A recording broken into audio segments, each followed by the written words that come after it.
ಎಲ್ಲರಿಗೂ ನಮಸ್ಕಾರ. ನಾನು ಪ್ರಭು ಗುಜವಾಡ. ಇವತ್ತಿನ ನಮ್ಮ ಕ್ಲಾಸ್ನಲ್ಲಿ ಏನಪ್ಪಾ ಅಂದ್ರ ವಿದ್ಯಾರ್ಥಿಗಳ ಕ್ವಿಜ್ ಕಾರ್ಯಕ್ರಮ.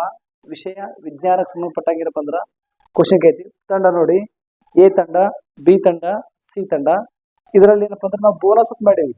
ಇದರಲ್ಲಿ ಅತಿ ಹೆಚ್ಚು ಬೋನಸ್ ಅಂಕಗಳನ್ನು ಯಾವ ತಂಡ ಪಡಿತದ ಆ ತಂಡಕ್ಕೆ ಏನಪ್ಪಾ ಅಂದ್ರೆ ನಮ್ಮ ಕಡೆಯಿಂದ ಪ್ರಶಸ್ತಿ ಕೊಟ್ಟು ಏನ್ ಮಾಡ್ತೀವಿ, ಗೌರವಿಸ್ತೀವಿ. ಸರಿನಾ? ಅಸಲಾಗ ಮೊದಲನೇ ತಂಡ ನೋಡ್ರಿ. ಮೊದಲನೇ ತಂಡ ಪ್ರಶ್ನೆ ವಿಜ್ಞಾನ ಸಂಬಂಧಪಟ್ಟಂಗ.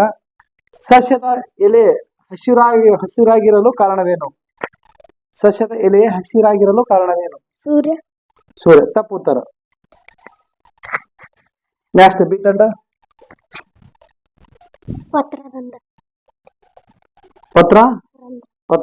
ಪತ್ರ ಹರಿತು. Very good. ನೋಡ್ರಿ, ಬಿ ತಂಡಕ್ಕೆ ಏನಪ್ಪಾ ಅಂದ್ರ ಬೋನಸ್ ಅಂಕ ಬಿ ತಂಡದ್ದು. ಈಗ ಬಿ ತಂಡದ ಪ್ರಶ್ನೆ, ಸಸ್ಯಗಳ ಅಡುಗೆ ಮನೆ ಯಾವುದು? ಎಲೆ. ಎಲೆ. Very good.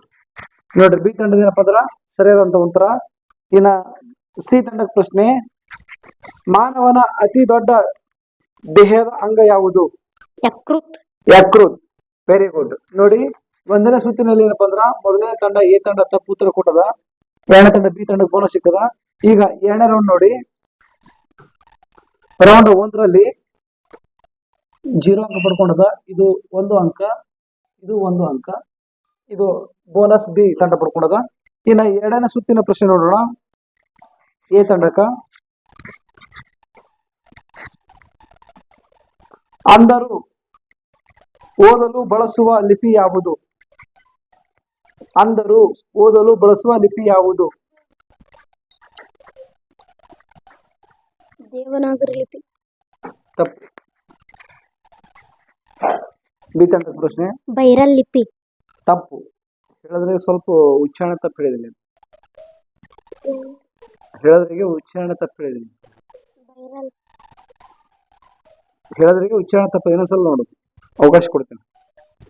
ಅಂಧರು ಓದಲು ಬಳಸುವ ಲಿಪಿ ಯಾವುದು? ಬೈರಲ್ ಅಲ್ಲ, ಆದ್ರೆ ಸ್ವಲ್ಪ. ವೇರಿ ಜಗ್ಗಿ ಹೇಳೋದು. ಬ್ರೈಲ್ ಲಿಪಿ. ಬ್ರೈಲ್ ಲಿಪಿ. ಸರಿನಾ? ಇದಕ್ಕೆ ನೋಡಪ್ಪ, ಇಲ್ಲಿ ಬಿ ತಂಡಕ್ಕೆ ಮತ್ತೆ ಬೋನಸ್ ಅಂಕ ಸಿಕ್ತು. ಇನ್ನು ಇನ್ನೊಂದ್ಸಲ ಪ್ರಶ್ನೆ ಬಿ ತಂಡಕ್ಕೆ ನೋಡಿ.